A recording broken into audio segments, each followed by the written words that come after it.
നമ്മൾ ഇലക്ട്രിസിറ്റി ബില്ലടിക്കുന്ന ഒരു വീഡിയോ ആണ്. അപ്പോൾ നമ്മൾ ആപ്പ് ഓപ്പൺ ചെയ്തിട്ട് ID പാസ്വേഡൊക്കെ അടിച്ചിട്ട് ആപ്പ് ഓപ്പൺ ചെയ്തിട്ട് നമ്മൾ റീചാർജ് റിക്വസ്റ്റ് അടിക്കുക.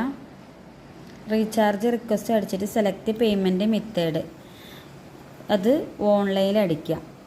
ഓൺലൈൻ അടിച്ച് എന്നിട്ട് എമൗണ്ട് എത്രയാണെന്ന് നോക്കാം. എമൗണ്ട്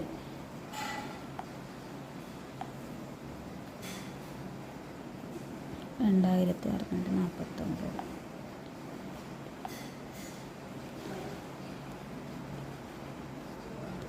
നമ്മൾ എമൗണ്ട് കൂടാനും പാടില്ല, കുറയാനും പാടില്ല. എന്നിട്ട് ഇവിടെ നമുക്ക് ഒരു ചെറിയ ഫിൻസോപ്പ് ടേൺസ് ആൻഡ് കണ്ടീഷൻ കാണിക്കും. ആ കോളം ക്ലിക്ക് ചെയ്യുക. എന്നിട്ട് സബ്മിറ്റ് കൊടുക്കുക. വേറെ ഒന്നുമില്ല, ഇത് ഇത്രയേ ഉള്ളൂ. സബ്മിറ്റ് കൊടുത്ത് അപ്പോൾ നമുക്ക് സ്ക്രീൻഷോട്ട് കാണും. അതിനെ സ്ക്രീൻഷോട്ട് എടുക്കാൻ ഇപ്പോൾ കുറച്ച് കഴിഞ്ഞാൽ ഇതുണ്ടാവില്ല, ഡയറക്റ്റ് തന്നെ കൊടുക്കാൻ പറ്റും. സ്ക്രീൻഷോട്ട് എടുത്തിട്ട് പെട്ടെന്ന് ബാക്ക് അടിക്കണ്ട കേട്ടോ. അത് നമ്മൾ റീചാർജ് ചെയ്യുകയാണെങ്കിലും ഏതാണെങ്കിലും നമ്മൾ വാലറ്റിൽ ക്യാഷ് ഇടുമ്പോൾ പെട്ടെന്ന് വലിക്കരുത്. എന്നിട്ട് നമ്മൾ സൈഡിൽ ഇവിടെയുള്ള സൈഡ്, ഈ സെൻറ്ററിലുള്ള ലെഫ്റ്റ് സൈഡിലുള്ളത് നമ്മൾ സെൻഡ് ചെയ്യുക. എന്നിട്ട് നമ്മൾ ഗൂഗിൾ പേയിലേക്ക് പോവുക. ഗൂഗിൾ പേ ഓപ്പൺ ചെയ്തു. ഗൂഗിൾ പേ ഓപ്പൺ ചെയ്തിട്ട് നമ്മൾ ഈ QR കോഡ്, QR കോഡ് ഈ മുകളിലുള്ള ഇത് ക്ലിക്ക് ചെയ്യാം. ഇത് ക്ലിക്ക് ചെയ്തിട്ട് നമ്മൾ അപ്ലോഡ് എന്ന് കാണും. അപ്പോൾ നമ്മൾ സ്ക്രീൻഷോട്ട് ഇവിടെ കാണും. ഇത് ക്ലിക്ക് ചെയ്യാം. അപ്പോൾ നമ്മൾ അടിച്ചു കൊടുത്ത ക്യാഷ് ഇവിടെ 2600. അങ്ങനെ നമ്മൾ കമ്പനിക്ക് ട്രാൻസാക്ഷൻ ചെയ്തു ക്യാഷ്. അപ്പോൾ നമ്മൾ ബാക്ക് അടിക്കാൻ പാടില്ല. നമ്മൾ ശരിക്കും അങ്ങനെ പോയിട്ടാണ് പിന്നെ നോക്കുമ്പോൾ ഡണ്ണായി. ഓക്കെ, ക്യാഷ് വാലറ്റിലേക്ക് കയറി. ഇതിവിടെ ബ്ലൂവിൽ കാണില്ലേ, നമ്മളിട്ടത് വാലറ്റിൽ കയറി. നമുക്ക് എത്ര പൈസ വേണമെങ്കിലും അവിടെ സെൻഡ് ചെയ്യാം.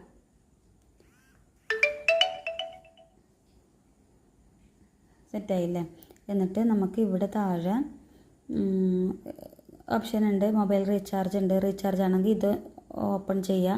DTH ആണെങ്കിൽ ഇത് ഓപ്പൺ ചെയ്യുക.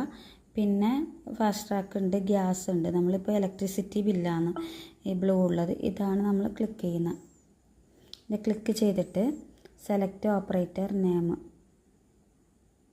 നമ്മൾ Kerala state electricity select site.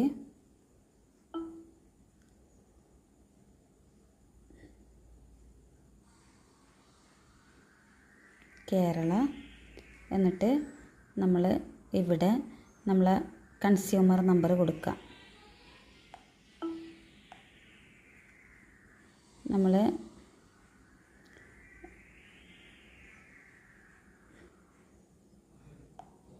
Consumer number കൊടുക്കുക.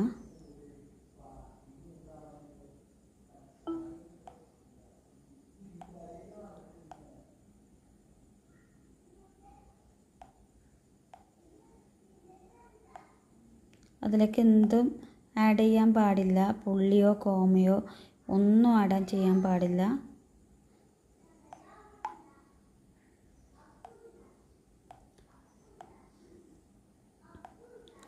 ഈ മൊബൈൽ നമ്പർ അല്ലെങ്കിൽ സബ്സ്ക്രൈബ് ID അടുത്ത് കൺസ്യൂമർ നമ്പർ കൊടുത്ത് എന്നിട്ട് എത്രയാണ് MPIN നമുക്ക് ഇവിടെ എൻ്റർ എമൗണ്ട് നമുക്ക് ഇവിടെ കൊടുക്കാം. 2649. നമ്മൾ മാറാൻ പാടില്ല. അതുകൊണ്ട് ഞാൻ പിന്നെയും നോക്കുന്നതാ കേട്ടോ. 2649 MPIN. നമ്മൾ ID അടിക്കുമ്പോൾ നമ്മൾ MPIN ഉണ്ടാക്കുന്നത്, നമ്മൾ റീചാർജ് ആക്കുമ്പോൾ ഇതൊക്കെ നമുക്ക് ആ MPIN ആണ് ആവശ്യം. അത് മറക്കാതെ സൂക്ഷിച്ച് വെക്കുക. MPIN നമ്മൾ മറക്കാൻ പാടില്ല. പാസ്വേഡൊക്കെ ആണെങ്കിൽ നമുക്ക് പിന്നെ വേറെ എടുക്കാൻ പറ്റും. അപ്പോൾ ഇത് സെറ്റായി. അപ്പോൾ ഒന്നും കൂടി നമുക്കിങ്ങനെ നോക്കാം. എന്നിട്ട് നമ്മൾ റീചാർജ്